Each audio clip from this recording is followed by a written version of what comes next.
want their children to be well-rounded. But the problem that every parent faces is that 7-year-olds would rather watch any video on YouTube than learn how to play the violin. So, how do these concerned parents get their children to be more active? Answer, they force them. Now, forcing kids into activities isn't a bad thing. In fact, overall, it's extremely helpful. Forcing kids into doing something they don't want to do is the only way we can get them to go to school. Okay, saying that out loud kind of sounded wrong. Doing extra activities, especially at a young age, not only teaches you important skills, but it also teaches you what your interests are. How are you gonna know if you don't like ballet unless you try it? I've tried it, and now I can say with confidence, ballet's not for me. I'm sure I'm not the only one who's had to deal with parents signing you up for sports, instruments, and more sports. I think when you're really young, you don't realize that you have a choice. Your parents just start taking you to soccer practice every Wednesday, and you think, oh, okay, I guess I'm doing this now. But all the activities I was forced into, while I never got invested in any of them, I'm still glad I did them, you know? Yeah, my boy. I forgot how old I was when I signed up for soccer, but I was little enough for the goals to look like this. I can't tell you how many games you won or how many goals I scored. It was probably close to 0. Because I ultimately didn't care about soccer. The only thing I cared about was getting a treat after every game, because I earned it. I know some kids who really enjoyed playing soccer. I forget which video I mentioned this, but back in the day, there was this kid I knew named Micah. He used to live in the house directly behind mine, and we were on the same Little League soccer team. He was really good at soccer, probably better than I'll ever be, and he still plays to this day. Well, okay, it's been 4 years since I last talked to him, but he was still playing soccer to this 4 years ago. Now, did Micah's parents initially force him into playing soccer? Probably, I didn't ask. But if his parents never forced him into it, he would have never known how good he was at the game and how much he enjoyed it. But that's enough about Micah. This is my channel. I don't remember how I stopped playing soccer. I just stopped showing up to the practices one year. Soccer ball. And then I never played again. And then my mom put me into Boy Scouts, and that was a lot better because it wasn't competitive and camping was awesome, and I made some dumb videos about it. So it was a return investment. Another activity my mom put me in was this martial art class called Aikido. I'm honestly surprised I've gone 107 videos without mentioning Aikido once. Probably because it was boring and nothing interesting happened. My mom put me and my twin sister into Aikido, and we both agreed that it was boring and we didn't like it, so we decided not to remind my mom whenever she had to take us to class, and surprisingly, she forgot most of the time. Okay, look, whenever the sensei was talking, we had to sit on our knees, and that gets uncomfortable after 2 seconds. What is Aikido, I hear you asking? Aikido is a special form of martial arts, in that it doesn't teach you how to fight. Aikido is all about self-defense, and to also not hurt the attacker. You know those self-defense techniques that are like, if someone tries to attack you, use your keys as a knife and stab them. Aikido is not that. An Aikido master will take an attacker's arm, spin them around, and then pin them down to the floor. Now that sounds really cool on rice paper,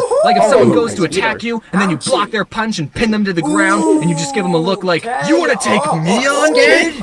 I've already got you pinned down. Now I'm not going to hurt you because I'm that powerful. But if you ever attempt to attack me or my clan ever again, I will be forced to use 10% of my power and break your spine in half. God, look at this. My mom saw that Aikido was non-violent and taught self-defense, and she thought it was a better activity than learning how to kick someone in the face. But after doing some research on Aikido, I've learned that it's not really...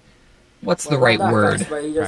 Respected in the martial art community. There's a lot of people saying that the techniques of Aikido don't work against a real attack, and that if someone's really attacking you, you can't reasonably pin them down without hurting them. So it's probably a better idea to just punch back. And some people who are in Aikido think that their style of fighting is more civil and the more eloquent way of fighting, non-fighting. So there's a tad of elitism in the martial art community. Now, surprisingly, I've never been in a real fight, so I can't really comment on what the more effective martial art is. I'm sure different situations call for different responses, but I don't think I'm wrong when I say that Aikido is the vegans of martial arts. After Aikido, the next thing I was forced to learn was an instrument. My parents didn't force me to do this, it was the American education system that did. In 5th and 6th grade, everyone had to take a band class, and we all chose different instruments to play, and I went with the flute. And as soon as I was given the flute, I traded it with Priscilla, who chose percussion, and that's what I did for the next 2 years. Compared to the rest of the instruments, percussion was very easy on my lungs. And it was okay if we were bad at the instrument because we were in the very back. The first set of songs we learned was on this metal xylophone thing, but I think the teacher thought everyone was so bad at that instrument that the rest of the songs we learned was on this drum. Just one drum, it looked like this. So I want to go to learn face and every good boy deserves fudge and whatever these lines connecting the notes mean. We cool kids in the back only had to memorize 3 notes. A hit on the drum, a hit on the side of the drum, and not hitting the drum. Now those are my favorite notes. Drums are so great, nothing beats the drums. Oh my god. Drums are easy. So my parents tried to get me to do extra activities, but I never did more than what I was told to do. But that's okay. You should at least try new things, and if it's not something you enjoy, well, at least you tried. Now, with all the activities I did, I still spent plenty of my free time doing some other things.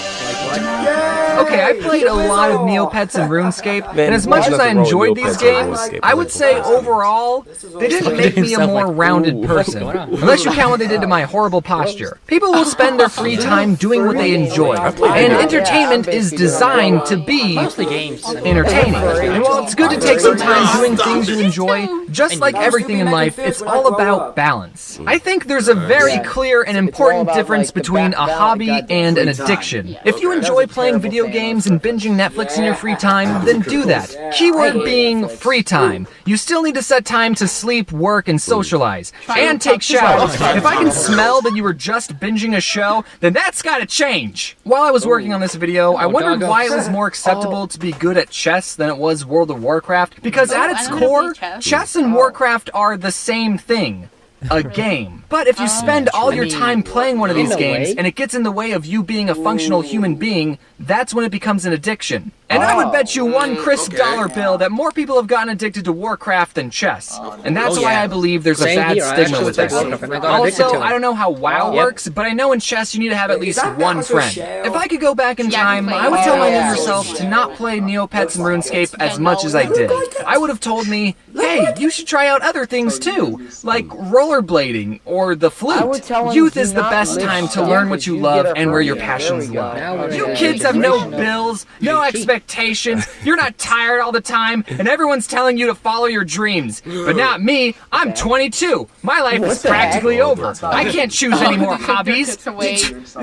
I wasted my childhood. I'm not saying don't play video games or don't watch YouTube. I understand that my main demographic is people who watch YouTube. But like I said before, it's all about the balance. I love that, So go out there, try new things, join a club, go on a walk, draw something. I'm biased, but make a comic, write a short story, find a recipe online and cook something, or read a book. Take breaks, yes, but never stop learning. And when you're an adult, you can force your children to learn too. Happy 2019, everyone. How are you doing on your New Year's resolutions? Are you still keeping track of those? Surprisingly, a lot has happened for me in 2019 already. And the really big thing is that I got a new dog. Her name is Floof, and she's the best.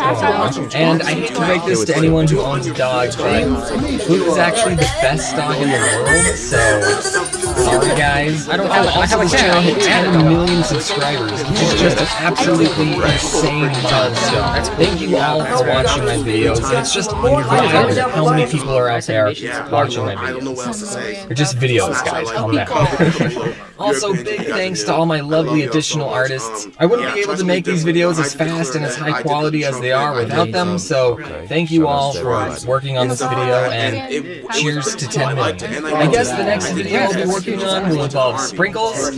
Now, when I first started the sprinkle tradition, I thought, oh, it's just a fun little thing to do. Oh yeah, he does sprinkles every time. 10 million sprinkles? 10 million sprinkles.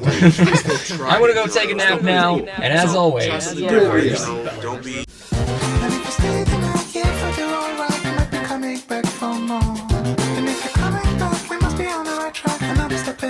For sure. If it's alright with you, I'll bring a table for two at this fancy restaurant. And if you still want me, I'll make sure that